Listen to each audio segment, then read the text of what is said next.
You're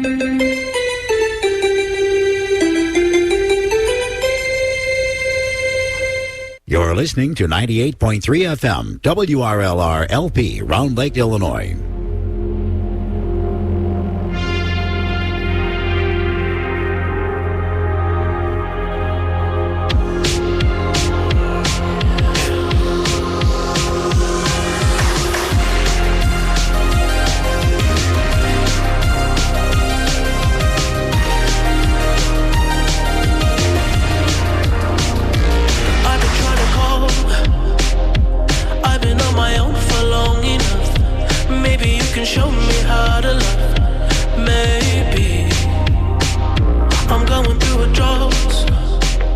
Good morning. Welcome into the Sports Corner with the Sports Guys for a Saturday morning, a bright and sunny Saturday as we get to the tail end of May.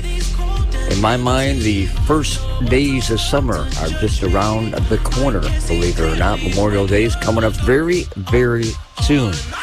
A lot to talk about on the show here today. Baseball, the ins and outs of our baseball teams. We'll talk about that and what's good, what's bad, and the needs of our teams that we'll have to talk about. Jim Brown, remember him? One of the greatest. We'll talk about his legacy, his fond farewell as we lost him yesterday, and what he meant in a lot of ways, from NFL to a lot of other facets around the world, believe it or not. We'll also talk about college sports. Did you know Northwestern's got an outstanding softball team and lacrosse team, for that matter? Carson Beck will join us on the Swamp Rat College segment. There's a new coach that's going to be on the hardwood over at Stevenson High School, and we're going to have him on in the start of the 9 o'clock hour. We'll also run through all the ends of the sports spring season. Talk about soccer, too. Some good games last night for the regional finals. WNBA, Chicago Sky, big winner last night on their opener. We'll also talk about the Red Stars, the Fire. Get a swing around the track a little bit. And take a swing at golf, believe it or not, and make our picks. Let's bring in the other guy who's across the table from me, and that happens to be Bruce Becker. Rob Cartwright taking the morning, or should I say the day off here today. We'll get him back in here momentarily, probably within the next week. But good morning, Bruce. How you doing? Hello, Rusty. Are you excited about today? Excited about which thing? I don't know. Anything. Yeah, I would say so. I mean, here we are. Pretty good. Here we are, just about a week away from Memorial Day weekend, and a lot of people think that's the start of summer. Well, this is the 20th, so technically it's 12 days to meteorological summer. I didn't think we'd ever make it. Well, with weather around here, you always think like you jump from winter to summer anyhow, courtesy of the lake. Yeah, usually. And that will continue for at least a little while. Yeah. With the pond. Well, I call it the pond. I can understand that, but, it's funny, though. You know what the old adage is about Memorial Day weekend? Don't put your tomatoes until Memorial Day? Well, that's one of them, but the old adage is never wear anything white. White pants, white shorts until Memorial Day. That was the old adage. I don't think I've ever heard that. You've never heard that before, huh? Why? I don't know. That was the old saying. You can't wear white pants, white shorts until Memorial Day, and that's considered summer. I think everybody thought that was wrong. I think the last time I wore a white shirt or white shorts was probably 1850. You have. It's been that long, huh? Yeah. But it's kind of interesting because high school probably. If you ever get a chance to watch, of course, the PGA, a lot of guys will. I've seen them wearing white pants already out there on the on the courses. Yeah, they do, and that's because they don't spend a lot of time in the woods and in sand like we do to get them dirty. Oh, of course. Or fall in water. Never done that, but well, you never want to wear light colored pants if you're playing golf on muddy conditions. You don't want to do that because you're going to end up being dark. Or if you're playing Army golf, and that is left, right, left, right. Are you sure it's not right, left, right, Same left? difference. Just making sure. Yeah. I mean, it could be one way, could be the other way. Hey, was last night fun? We had two outstanding pitching performances. We did. And I mean outstanding, especially Kopech. You know, by the way, I excluded the NBA, NHL playoffs. We'll touch on that today, too, as well. We'll get there. But baseball-wise, I want to go with the Cubs first because I hate to say there's glaring scenarios this week, and the big thing that hit me the most was the loss to the Astros the other day when they had a 6-1 lead, and here we are coming to the late innings, and I'm saying to myself, who is going to close this game out? And this has been the common dilemma. I have been saying this from day one. They got to find a closer. And what I don't understand right now with David Ross and the rest of the Cubs brass, they don't want to put Michael Fulmer back in the closing role. And I understand it. He hasn't shown that he can do it. But the times they put him in now as like a setup guy in the 7th or 8th innings, he's looked good. He's looked solid enough where maybe, okay, put him back in there and see what he can do. Because everybody else that they put in there, Keegan Thompson, Brandon Hughes, Alzolay, Merriweather, you name anybody they put in that closing role in the 9th inning, especially the other night, out the door, they've given a game away. Not that they've given away a lot of games in the 9th inning because they haven't looked good in the last week or so in this long road trip they've had from Minnesota to Houston. Now they're in Philadelphia. They just haven't looked good altogether, pitching-wise, from starters to even from the bullpen. They've given them a lot of runs over the last, week to 10 days. What is it, 46 runs, I think, in the last 7-8 games? It's been horrible. And I don't know what it is. There's something has gotten in the minds of these pitchers compared to where they were from the end of spring training or even during spring training into the first month of the season. Something's changed here over the last few weeks. Well, I don't know that something has changed, but something continues, and that is the youth of this team. They haven't really learned how to cope with bad situations. Fulmer, he does really great. You put him in the 7th and 8th inning. Mm-hmm. But it's a different mindset. You have to have the killer instinct in the 9th, a guy like Hendricks, with that kind of attitude that I don't care what I do, it's not going to bother me. Mm-hmm. And they don't have that right now. Now, I did see something last night that caught my eye. In the game, they beat Philly 10-1. They brought this guy in, Nate Birdie. This guy threw for the first time since 2016 when they have Aranius Chapman over someone that can throw over 100 miles an hour. And he struck out Schwarber last night in the 9th inning, and I was kind of impressed with this. I was like, maybe this is a young man that they can put in a closer role that they're looking for right now. Don't count your chickens too soon. Yes, he threw 100 miles per hour, but there was no action to that pitch. And sooner or later, if you're a professional hitter, I don't care if you throw 102. If you don't have movement on that ball, you're going to get bashed. Mm-hmm. So that's just a matter of time to catch up.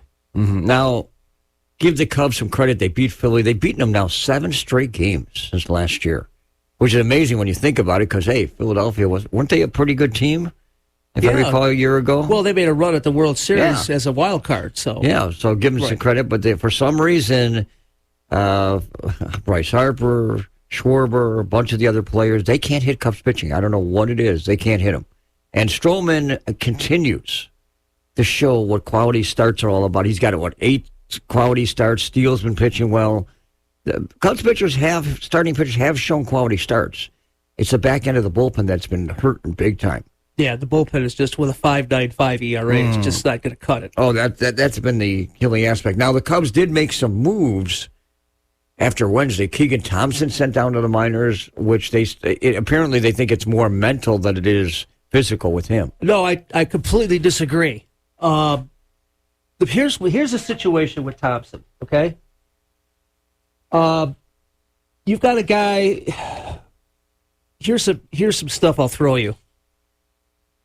Do I have to catch it, by the way? What's that? Do I have to catch it if you're going to throw it? No.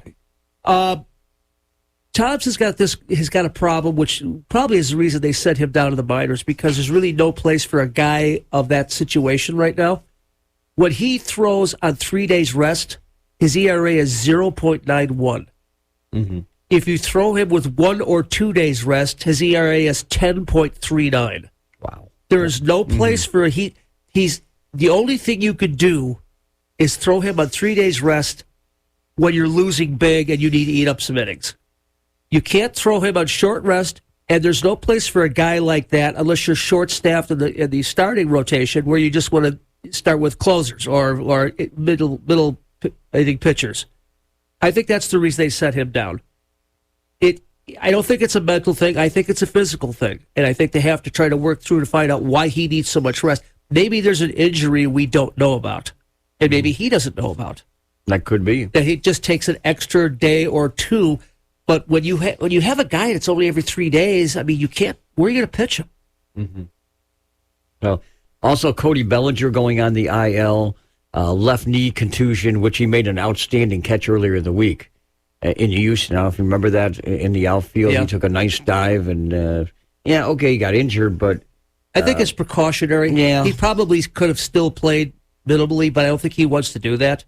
Mm-hmm. And it's really a shame because this guy is having the kind of year that you expected this guy to have after his first 2 years. What's he batting, about 275, 280? I think it's a little higher than that, but I believe his OPS is way up in the 800s. Yeah, he's been playing pretty well for the Cubs here. Cubs made some other moves. Eric Hosmer sent down for assignment. That was a little bit of a surprise, but then again, right now, where are you going to put him? I mean, you just really don't have a spot for him right now. You remember when he returned to the Red Sox, he got that big deal? Mm-hmm. He didn't do anything. Mm-hmm. It's a shame. I'd hate to be a guy like that. You bring up a first baseman, you know your days are limited, and you never know if this is going to be the end of your career, because it sure looks like it could be that. Every time you come to the park, you're not sure which day it's going to be that your career is going to be over, and that's a terrible feeling for a professional baseball player. Mm-hmm. But that's the kind of position he's in. Mm-hmm. Well, Matt Mervis, they brought him up. He's been doing okay, but Christopher Morel, since they brought him up, what has gotten in him? I know he's got the excitement. He puts a lot of fun into the game. The home runs that he's hitting in the excess of 400. Big-time stuff. Oh, my goodness gracious. I mean, he just brings so much to not only the plate, but to the team, and adds so much for the club. I mean, I was smart enough for a fantasy team. He's out there, grab him. What a great move that is. He has been hitting, 300 plus during this range that he come up? Yeah, absolutely. I mean, he's been on base every single game in the last, 12 games he's played. He's been phenomenal. And it's a good thing he is, because right now Patrick Wisdom, we need him to start hitting those home runs again. Remember, he got into a great, big, fast start. Mm-hmm. Has not hit too many home runs since. Early on, he started to remind me a lot of Dave Kingman, a guy that you could count on just blasting away. Mm-hmm. That's tailed way off now. They need him to get back on track. They need him to be that 30 and 35 home run hitter, because you win by hitting home runs. Plain and simple in this league. Yeah, but apparently he's got an oblique muscle problem. Yeah, that's not a good thing. Now, he came back after a day off and then started swinging, but what was it, last night, I think it was? Well, remember I texted you that. He tried to bat and something didn't look right. He didn't feel comfortable. Right. And I think that's what that was. The Cubs or himself pushed it too fast. Well, it's hard to say. I mean, only traders could tell for sure. How about Seiya Suzuki? First Japanese player in history of MLB to hit 3 home runs on 3 consecutive at-bats. This guy's playing ball. There was a story last night I heard in the game.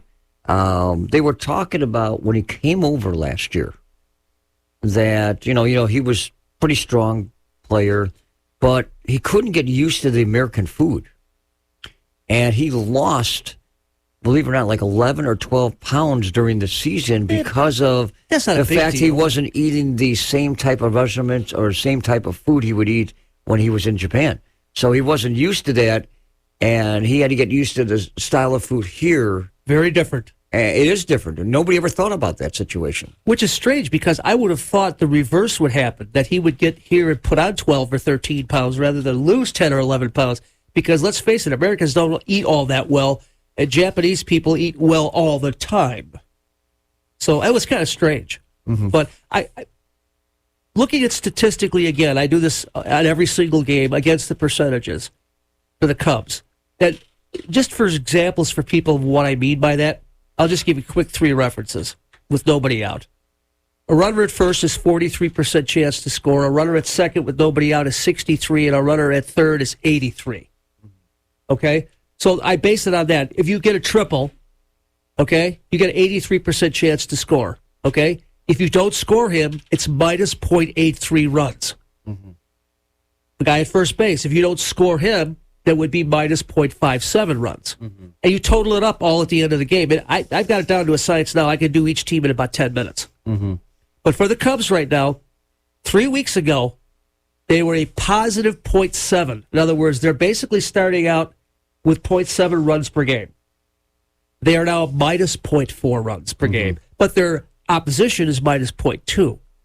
And you can see the differential. It works out really good because their opponent is a little bit better, and the Cubs are 4 games under 500. Mm-hmm.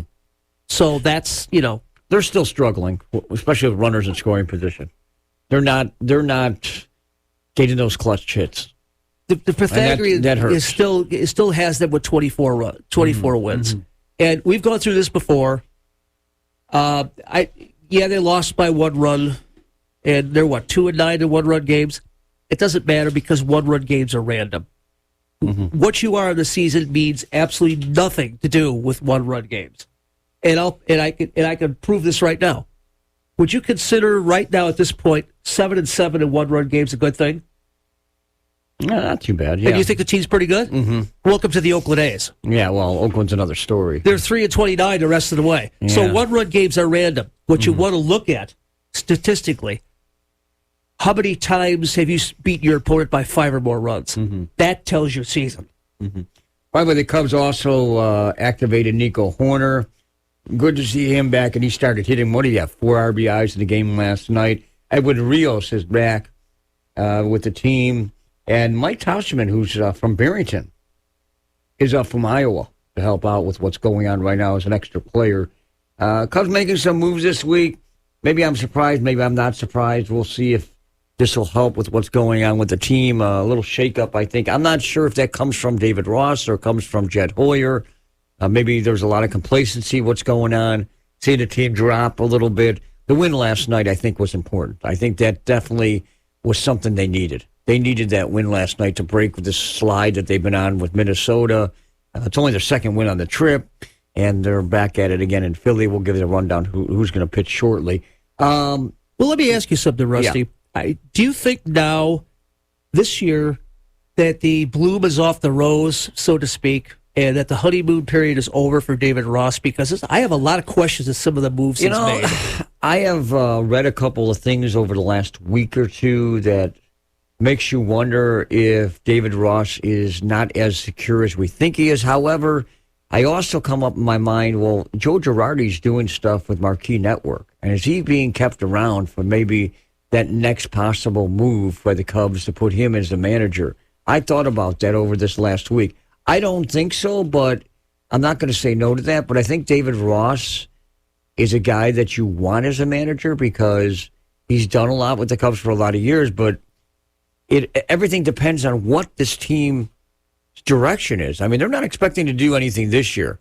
They're looking at next year, the year after, is where their window's opening up, where all these younger players are going to start coming up from the minors. So it's around the corner, but it's not here yet. Who do they want to run this team? That's the question mark.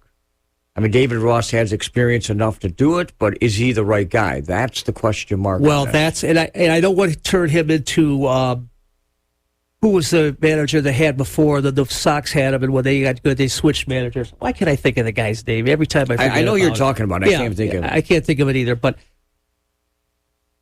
this year, the Cubs really need to be closer to 500. If they're 7 or 8 back of 500, there's going to be questions about Ross. Mm-hmm. There's no question about that. Well, they should be above 500. I think this team is better than that. The way they're playing, if they walk through Philadelphia this weekend, like they've dominated the Phillies lately in the last year or so, that'll get them closer to 500, and then we'll see what the next part of the schedule. This is a tough part of the schedule for the Cubs. A lot of people don't realize that. Keep in mind now, okay? Be thankful for the fielding they have because they're plus 2 runs in fielding. They've saved 2 runs on fielding. Now, the White Sox on the other side of town still struggling. More than, 12 games under 500. They're trying to find their way back, but... Rusty, you know what's going to happen? And what's that? They're going to finish the season 12 games under 500, which gives you exactly 500 from that point forward of the streak. And what were they last year? 81 and 81. They have been playing better. They've got the Guardians number, by the way, I think, for some reason. Well, that was just a matter of time. Well, but that was a good pitching performance yesterday. Give him credit. Best of his career, a one-hitter through 8 innings. I think if he hadn't given up that one hit, he'd still be pitching because that'd be a perfect game through the 8th. They would never have taken him out in a million years. You're talking about Dylan Cease? No, I'm talking about Kopech last night. Kopech last night. I'm sorry. You're right. I'm thinking of Cease. He did very well. The pitch selection was outstanding. And Garrett Crochet getting back to pitching too? Yeah, first time in 19 months after Tommy John surgery? He's back on the... I don't think he's eligible for 10 more days, officially. I've kind of modified my position on Hendricks. I don't think he'll be back until probably the first or second week of June. His speed's not up there yet. He's still only throwing 93, 94. And this is not a guy you want to throw in about who's not throwing his 98, 99, 100. And he's even said that. When I come out there, it's going to be full blast. Nothing, save this, save. No, we're not doing that. You would think when Hendricks gets out there, that would be a big spark for this team. We've seen some sparks with Robert. You've seen some sparks with a couple of guys coming back off the injured list. Yeah, definitely. That's made this team a little better compared to that big downfall they had to start the season. I would think this team's starting to turn it around, but they're still not there yet. This seems to be more like the Twins division right now. Cleveland hanging around a little bit. I just, that this division doesn't power us.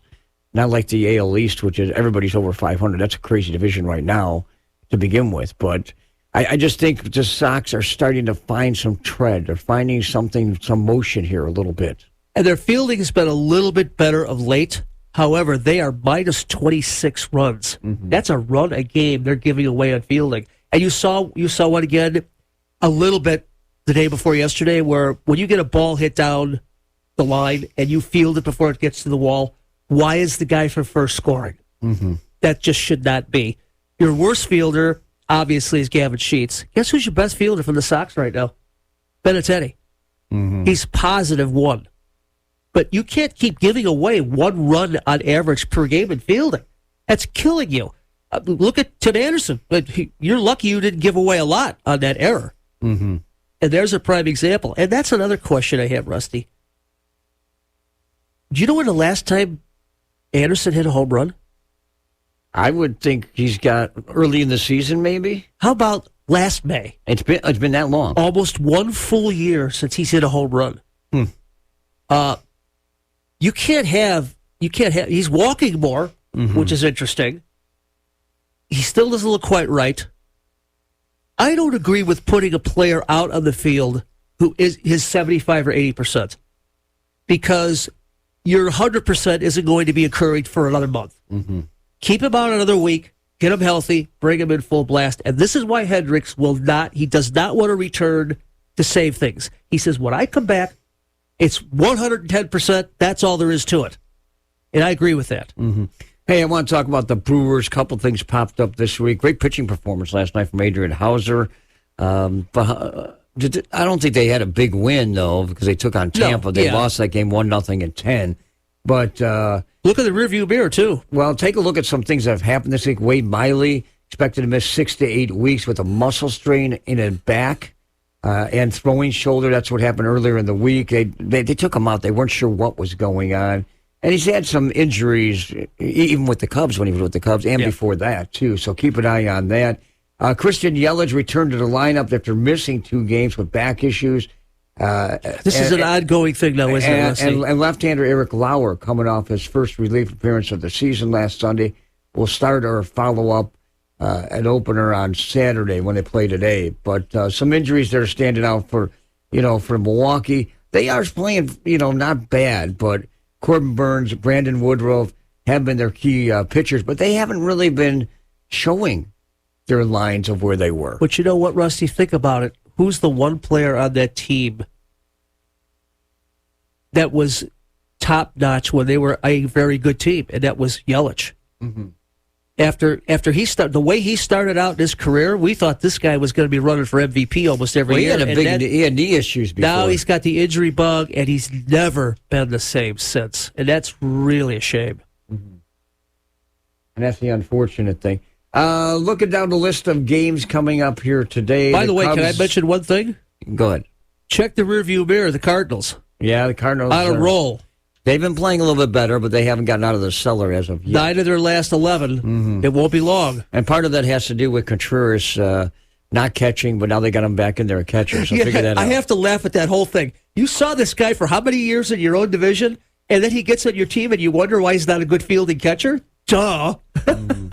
Cubs on the road again in Philly. It'll be a 3:05 start time. Jamison Talion will go against Aaron Nola.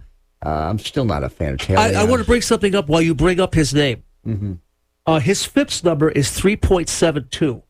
That's fielding independent pitching. He's going to come around. This is a sub-4 ERA pitcher on this team. He will come around. Give him a chance. Next 3 weeks, he gets a few more starts in. He's going to be a much better pitcher, and you're going to need him. Mm-hmm. Also, the Brewers will take on Tampa Bay. That'll be another late afternoon start at 3:10. And Eric Lauer will get the nod against Zach Eflin. And the White Sox taking on Cleveland, which is slated for... No, they're taking on... Am I right? No, they're taking Kansas City. Kansas City, yeah. I'm saying Cleveland they had earlier in the week. And, right. Lucas Giolito will get the nod against Jordan Lyles. That'll be a guaranteed rate field. By the way, you talked about St. Louis. They're taking on the Dodgers this weekend. And, boy, yesterday's game, another close one. And for some reason, the Cardinals have the Dodgers number. Well, the Dodgers are, don't forget that they lost a lot of basically war points from last year. And they're certainly not going to be a 100-win team. They're 94, 95 maybe is about all you're going to get out of them. My question is, it's hard to know who the best team in the American League is right now. You'd want to say Tampa, but, you can't really go with that. They got off to a real hot start. They've kind of leveled off now. But that American League East. Oh, that's crazy. That's crazy. Baltimore. How about Baltimore? Oh, keep it. I mean, Tampa Bay was off to a great start. They get some pitching issues, but they're still finding ways. Watch out for Baltimore, my friend. I wanted to throw out Manny Machado. I don't know if you heard this or not. A fracture in his hand. He's off the IL. Padres keep finding more problems out there. Yeah, it's unfortunate because I would like to see them challenge for a little something here because I am not necessarily a Dodgers fan. That's just the way it is. Mm-hmm. Well, hey, I do want to talk about this before we hit the break. And, Jim Brown passed away yesterday. Yep. And what an unbelievable scenario about him because I saw some pictures of him running in England with Muhammad Ali. That kind of caught my mind. I'm sitting there like, he would not only be one of the best football players that we knew of all time, because, here's the biggest fact that nobody knows about, is that he never missed a football game in his career. Think about that. Think about that whole thing.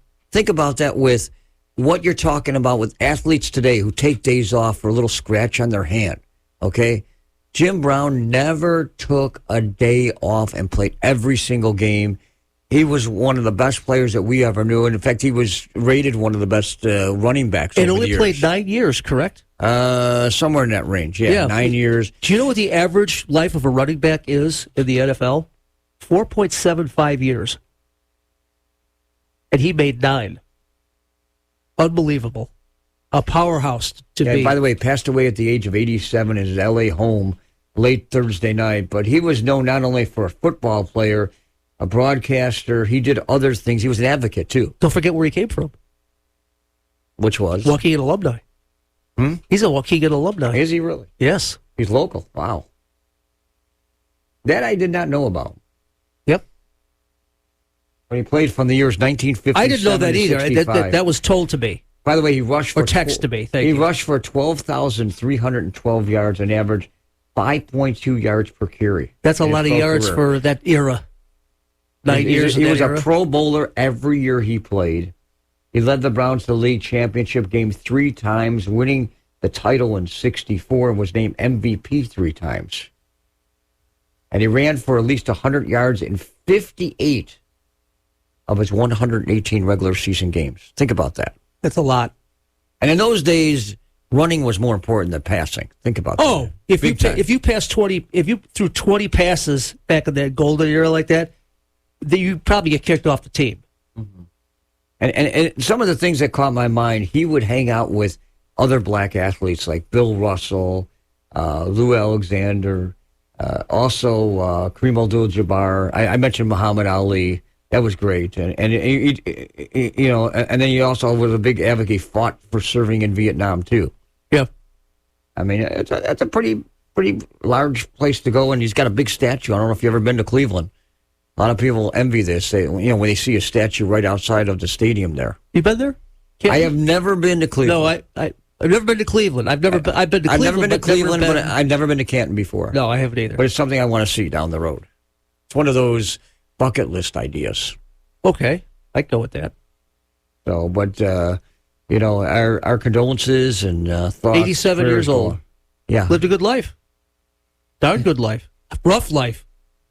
How many football players in that era could live to 87? Well, I don't know. We still got Dick Butkus. He's 80 now, isn't he?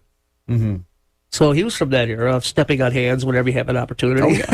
Oh, yeah. But see, that's what gets me about athletes of today. You go back to athletes of the past that would play every single game, nothing about them.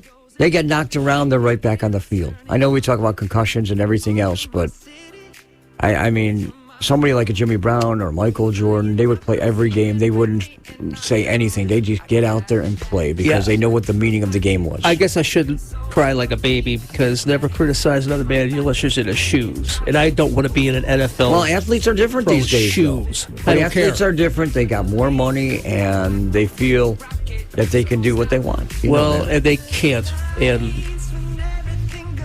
it is what it is.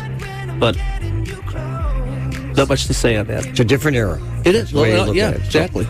We'll take a break, come back. We got more to talk about. In fact, Carson's coming on the Swamp Rat College segment. Who's that? And we've got the new basketball coach coming up at the top of the hour from Stevenson High School. Will Benson.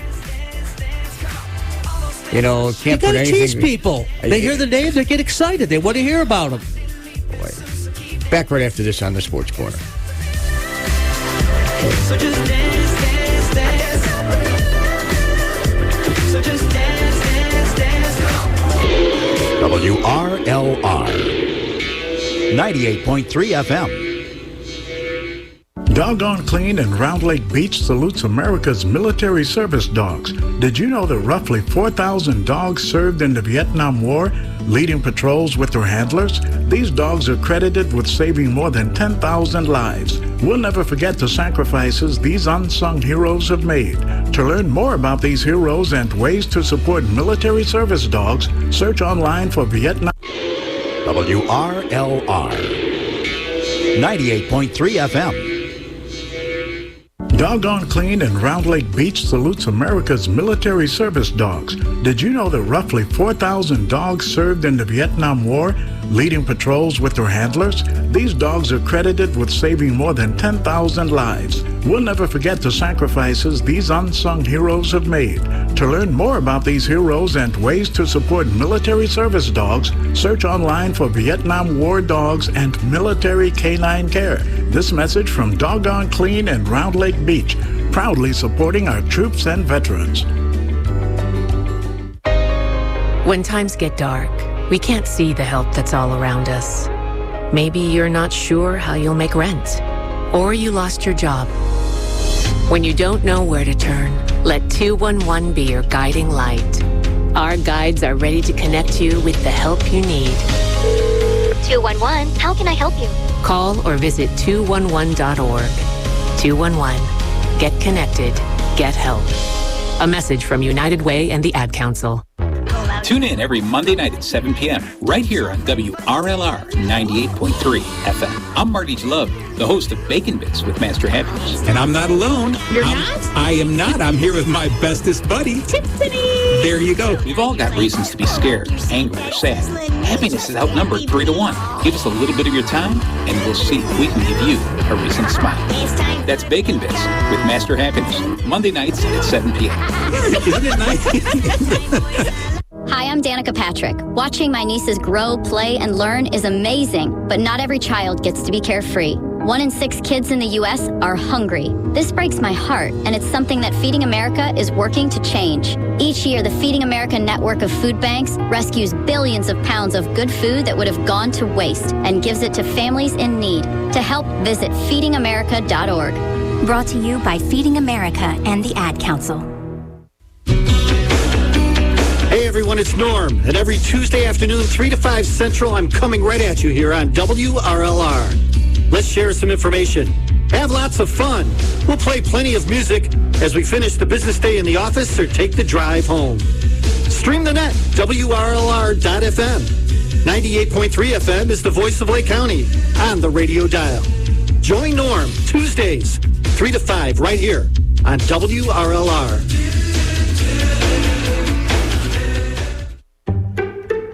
The following is made possible by Dad. Why was the basketball court all wet?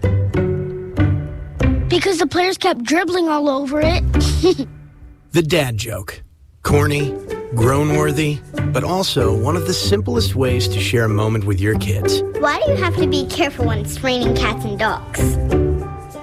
Because you might step in a poodle.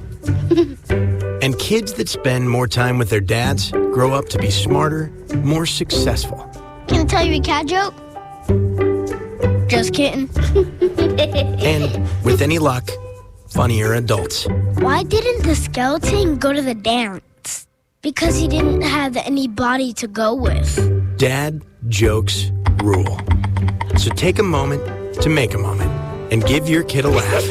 It's as easy as going to fatherhood.gov. Brought to you by the U.S. Department of Health and Human Services and the Ad Council. Oh, that's really funny.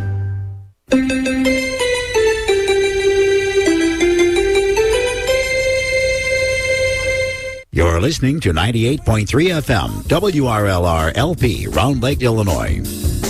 Sunshine, she's here, you can take a break. I'm a hot air balloon that could go to space. With the air, like I don't care, baby, by the way. Because I'm happy. Clap along if you Welcome back to the Sports Corner, Sports Guys, for a Saturday morning. A very comfortable 51 degrees outside, bright sunshine. Might be some clouds around, but should be mostly sunny throughout the day. The only thing that you might catch is a bit of a breeze. Right now, keeping it out of the northwest, but it might slide back towards the lake.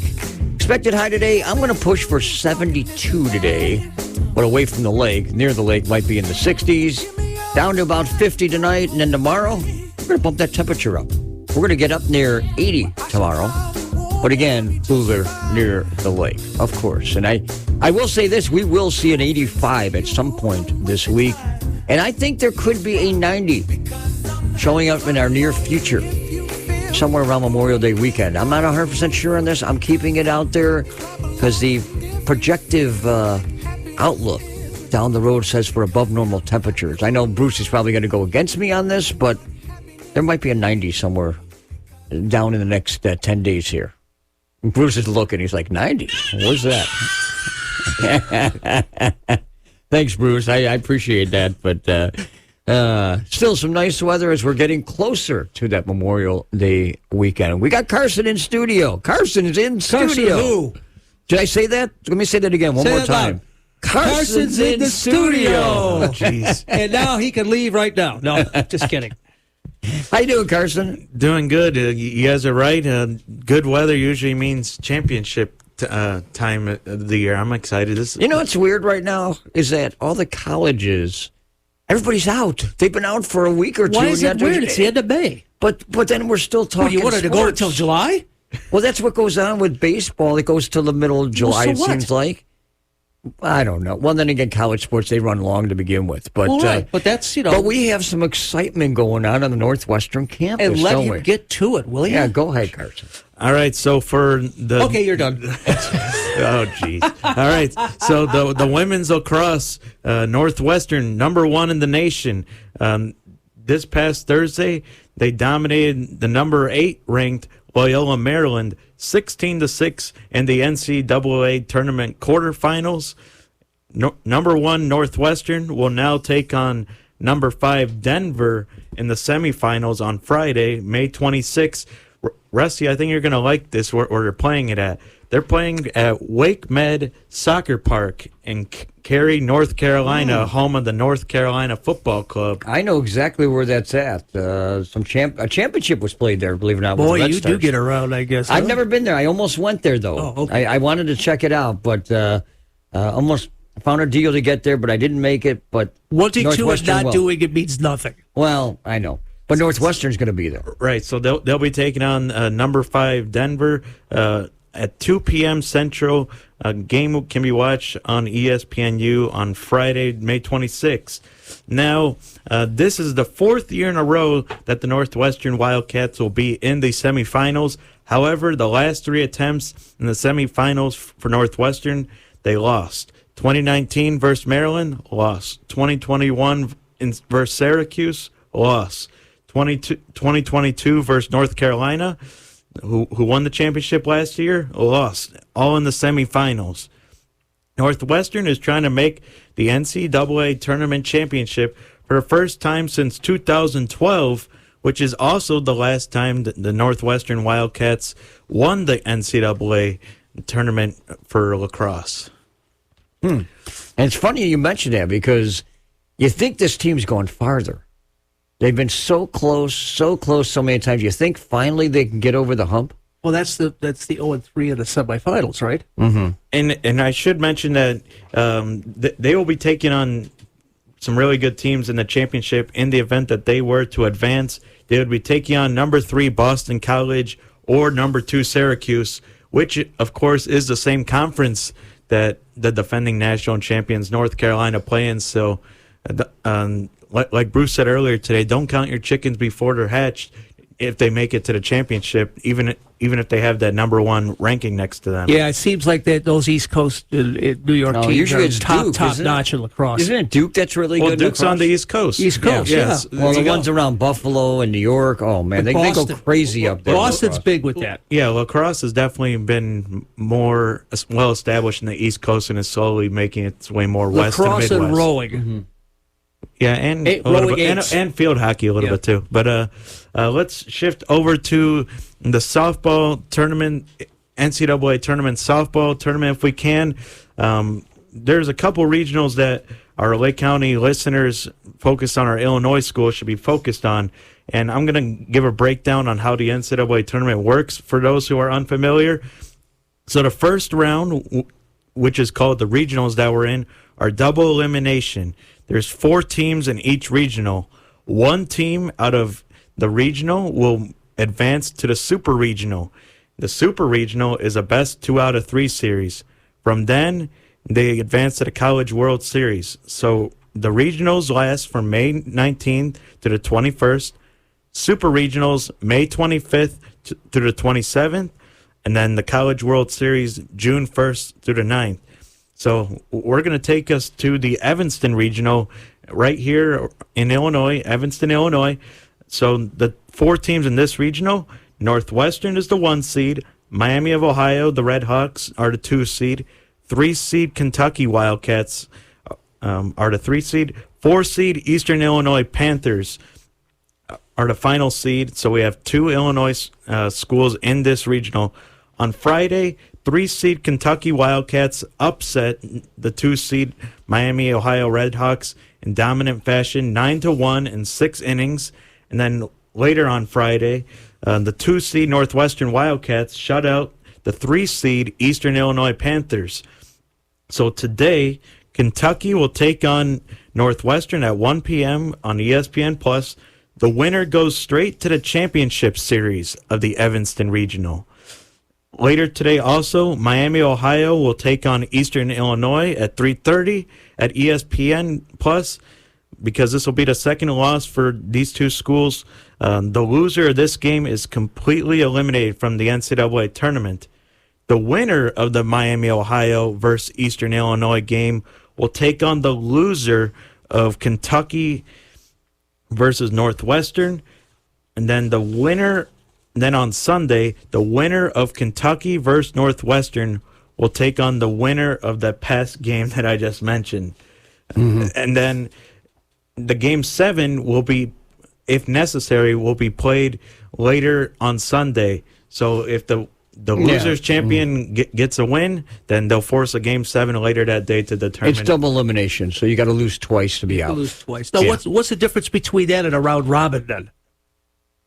Usually that's where all teams get like a fair chance at each other, and then it's usually tiebreakers, kind of like the. Okay, so is that kind of like you play everybody, and then the top 4 teams go, and et cetera? So, like for example, Northwestern isn't guaranteed to play Miami, Ohio because of the way it's structured. Yeah, right. Okay. So now, for those focused on this regional, the teams that you should be looking out for are the teams from the Tuscaloosa regional. Number 5, Alabama in the country is in that regional. Then Middle Tennessee, number 2. Then Central Arkansas is 3rd. And then the Long Island Sharks from Brookville, New York are the 4th seed in that regional that you should be paying attention to. Over to the Salt Lake City regional, we have number 1 seed and number 15 ranked in the country, the Utah Utes, 2 seed Ole Miss, and then the 3 seed Baylor Bears, and then the 4 seed Southern Illinois Salukis. We know that they had to pull off some wins in the Ohio Valley tournament to make it to this point. So let's summarize the action that's going on in that regional. Ole Miss on Friday beat Baylor 3-1. Later on Friday, number 15 Utah narrowly defeated the Southern Illinois Salukis 11-9. And then the games that are going to be played today, Ole Miss will be taking on Utah today at 2 p.m. on ESPN Plus. Winner goes straight to the championship series of the Salt Lake City Regional. And then Baylor will take on Southern Illinois today at 4:30 on ESPN Plus. Loser of this game will be completely eliminated from the NCAA tournament. Then the winner of Baylor, Southern Illinois, will take on the loser of Ole Miss and Utah tonight at 7 p.m. on ESPN Plus. On Sunday, the winner of Ole Miss and Utah will take on the winner of the game that I previously just mentioned. And then the game 7, if necessary, will be taking place at 3:30 p.m. later on Sunday, also on ESPN Plus. Teams to pay attention to as the winner of this regional will take on the winner of the Los Angeles regional. Number 2 ranked UCLA, San Diego State, Liberty, and Grand Canyon are the teams to be keeping your eyes peeled for in the event that our Southern Illinois Salukis make it out of this regional. All right. Well, we'll see how this works out. I mean, the only thing is just that some of these will last a long time. You know that. It's, like I said earlier, college is over with already, and yet these sports will continue on for the next few weeks. Right. So you can be, like I mentioned earlier, you can be playing all the way up to June 9th. So. Well, that's like our high school season runs that long, but sometimes I think the college season runs. I thought it runs to like the middle of June before they get done. You're probably thinking more of the college baseball, which will happen to right now. Mm-hmm. So the NCAA tournament for college baseball, 64 teams. The selection will be on Monday, May 29th, Memorial Day, at 11 Central on ESPN2. Now, this is an important note. 5 Illinois schools right now are eligible for their conference tournaments. The Illinois Fighting Illini, Southern Illinois Salukis, the UIC, and then Eastern Illinois Panthers, and then SIUE, Southern Illinois Edwardsville.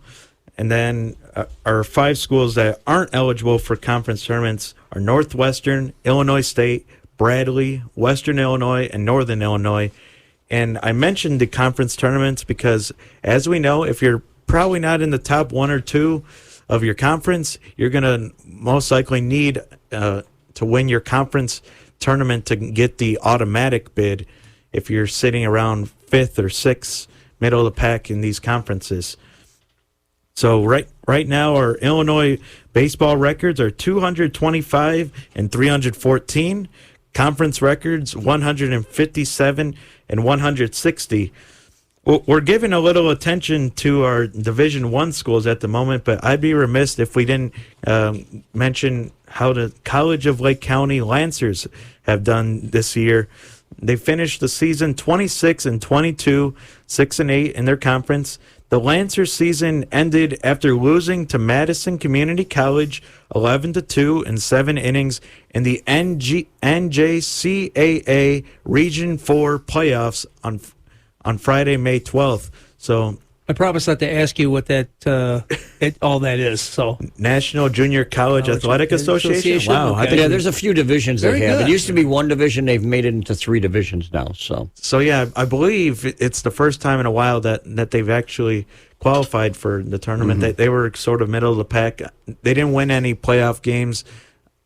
I want to say it was also double elimination as well. So they lost 2 games, but kudos to CLC. So cool. All right, sounds pretty good. All right, well, you ready to talk about some video games, guys? That's big for so many people. Shoot. All right, and it was definitely big for my childhood growing up. People can vouch for how many hours I spent on this. So, are you? Let me ask you: are you a patron of these games? Am I a what? A patron of these games?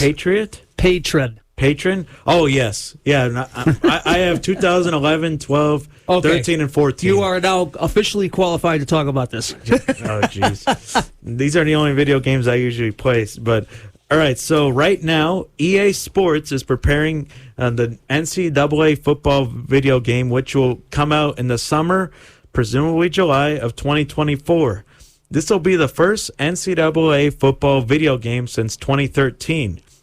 One of the major issues as to why the video game hasn't been produced in the last decade or so is because EA Sports would use the name, image, and likeness of collegiate athletes, and the athletes wouldn't receive any sort of compensation because they violated the NCAA policies at the time. So, for example, for those who aren't familiar, the last video game that was made would create a character of Texas A&M quarterback Johnny Manziel, and he would look identical to the real Johnny Manziel, but he would never receive any sort of compensation for the video game sales, despite the character essentially having the same jersey number and face as the real person. So on Wednesday, a member from EA Sports announced that they have partnered with a company called One Team Partners LLC to allow FBS, which is Division I AA, players to have their name, image, and likeness be put in the video game. Athletes who opt into this system will receive compensation. Players who do not want their likeness created will be replaced by a generic character that EA Sports will make in their place. The details on how much compensation athletes will receive is still being discussed. According to One Team's website, if an agreement can't be made on compensation revenue, the revenue will be split evenly amongst players who decide to opt in. Now, at the moment, approximately 120 out of 129 FBS schools have announced that they will participate in the video game. After the news broke on Wednesday, Northwestern, Wisconsin, TCU, Tulane, and Fresno State announced that they'll participate in the video game. However, the one school that still has not decided if they'll be in the video game, the Notre Dame Fighting Irish. Notre Dame is trying to negotiate with EA Sports on how NIL deals that collegiate athletes have can maybe be incorporated into this contract with EA Sports. So certainly a lot of big news because, you know. Definitely. Now, I'm confused on something, and correct me if I'm wrong. All right. 10 years ago, the NCAA said they cannot use their image if they're not being compensated for, correct? Right. But today, they're allowing compensation for players, basically as like to call them subcontractors. So they didn't allow players to be AKA subcontractors 10 years ago, but they wouldn't allow them on the video games because they weren't getting compensation. Is that just backwards to me? So the main issue is, everyone was fine with the video game until the players brought up the issue that, hey, you're making these characters and we're not getting paid. The reason as to why the NCAA is sort of backing off and kind of allowing this is because a Supreme Court case, I want to say it's Alston versus NCAA, that's what it was, allowed for players to make NIL deals and such like that, which Supreme Court law overrules NCAA policies. So it's mainly a state-by-state issue based off the Supreme Court because states have different NIL rules, different NIL laws. So for contingency, the NCAA sort of is backing off, kind of working state-by-state, schools-by-schools, and so forth. So, right. If it's not a federal law, it goes back to the states automatically. Right. For their decision. Okay, that makes sense now. All right.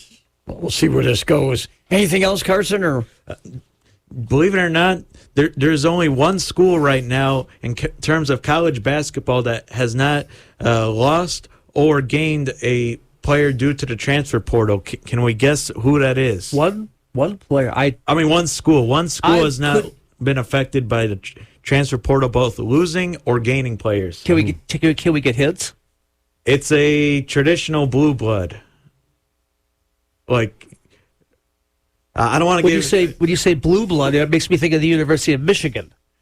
You're sort of close. I'm saying, what's a common school that we usually expect to go far in the NCAA tournament? Michigan State? Nope, that's not it. Penn State? No. Tell me you guys give up. I'm thinking of a name. I can't. What is it, Carson? It's Duke. Blue Devils. I would have guessed it. Yeah, John Shire. that was a good clue. All right. Blue blood. Very good. Are we done? Yes, sir. Okay. Wow, good coverage. Well, here's the thing. I want to get to one other thing here because before we miss it, and even Carson can jump in on this too, because today is the day for the Preakness Stakes. Oh, that's true. Which is in Baltimore, Maryland, and it's kind of, I hate to say it, but I have not kept up on it. Here's the thing: Kentucky Derby is so big, and yet there hasn't been much coverage on this at all. There usually isn't. Well, it's kind of low key. How many horses do you think will take part in this? Oh, it's probably less than 10. It is less than 10. It was 8, and then First Mission was scratched today. Is Forte now it's running? down to 7. Is Forte running in this? No, he was banned, wasn't he? Yes, and the winner of the Kentucky Derby, I believe, is not running either, correct? No, he is running. Oh, he is going to run. Mage will run, who won the Derby, kind of surprised everybody, 15-1. That's not let me run through the horses that are in this, and you can make your choice. Oh, very we'll good. Let Carson do it, too. I like that. We have National Treasure listed at 4-1 as of this morning. Chase of Chaos at 50-1. Mage at 8-5. Coffee with Chris. I like that name. 20-1. Don't like those odds. Red Route 1, 10-1. Perform at 15-1. And Blazing Stevens at 6-1. Who was the 10-1 horse? Red Route 1. Take that. You like that one, huh? Take that to show. I'm gonna go. It's hard when you take the inside post, but I'm going for the National Treasure. Okay. I like that name, National Treasure. I've taken it. What do you remember the horse number?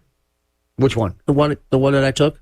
That was you jumped in for Red Route 1. Yeah, 5. Number 5. Okay. To show places top 3. Carson, you want to throw one in? What do you think? Carson is going to go with Coffee with Chris. Not Coffee with Carson, Coffee with Chris. Okay. Or Rusty, for By that the way, on a similar note, for the Kentucky Derby, do you know which state had numerous horses? In fact, a matter of 3? Since you brought it up and you live in Illinois, am I going to say Illinois? No. No? I have no clue what. Iowa. Iowa had 3 horses. But how corny is that? Yeah. By the way, the race will happen at 5:50 our time. It's a mile and it's 3/16, and the purse is $1.65 million for the second leg of the Triple Crown.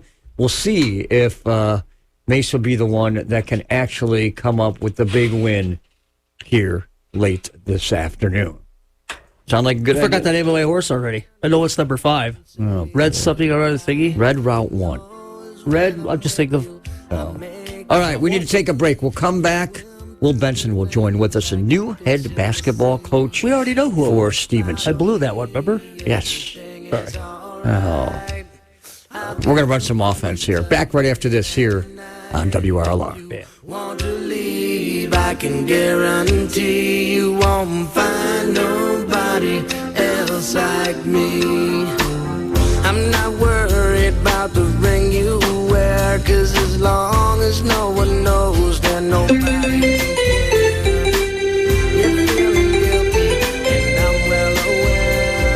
You're listening to 98.3 FM, WRLR LP, Round Lake, Illinois. Rapid Print Shop in Haynesville reminds us, give blood at least once in your life, if not several times a year. Your donation helps assure that blood will be there when someone you love needs it. This message from Rapid Print Shop in Haynesville, specializing in print, silkscreen, and promotional needs. They can be reached at 224-372-7426 or online at rapidprint.com. That's REPIT print.com. Remember, you're somebody's type. Hi, I'm Danica Patrick. Watching my nieces grow, play, and learn is amazing, but not every child gets to be carefree. 1 in 6 kids in the U.S. are hungry. This breaks my heart, and it's something that Feeding America is working to change. Each year, the Feeding America network of food banks rescues billions of pounds of good food that would have gone to waste and gives it to families in need. To help, visit feedingamerica.org. Brought to you by Feeding America and the Ad Council. Attention high school sports fans, are you an armchair official? You know, the parent or fan who constantly yells at the referees and loves to let everyone know just how bad you think they are. Well, if you think you could do better, then get in the game and prove it. It's time for you to suit up and make the calls where they actually count. Every sport in Illinois needs more officials. Sign up today at highschoolofficials.com. What's it like to walk in the shoes of a Navy SEAL, a beekeeper, a rabbi, a dentist, a ghost hunter, or a professional clown?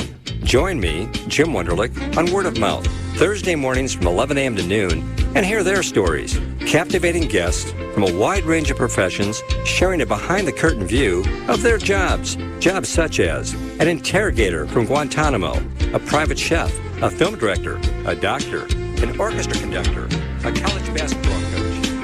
Get it, slip it, cuff it, check it. Talk to doctor now and share it. Nearly 1 in 2 U.S. adults have high blood pressure. That's why it's important to self-monitor your blood pressure in 4 easy-to-remember steps. It starts with a monitor. Be next to talk to your doctor about your blood pressure numbers. Get down with your blood pressure. Self-monitoring is power. Visit managerbp.org. Brought to you by the Ad Council, the American Heart Association, and the American Medical Association, in partnership with the Office of Minority Health and Health Resources and Services Administration.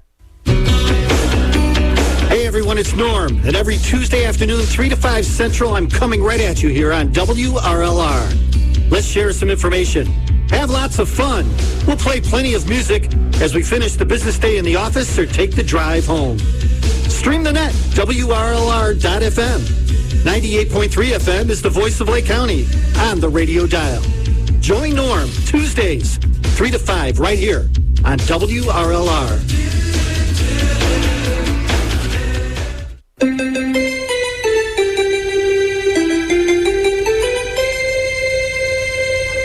You're listening to 98.3 FM, WRLR LP, Round Lake, Illinois.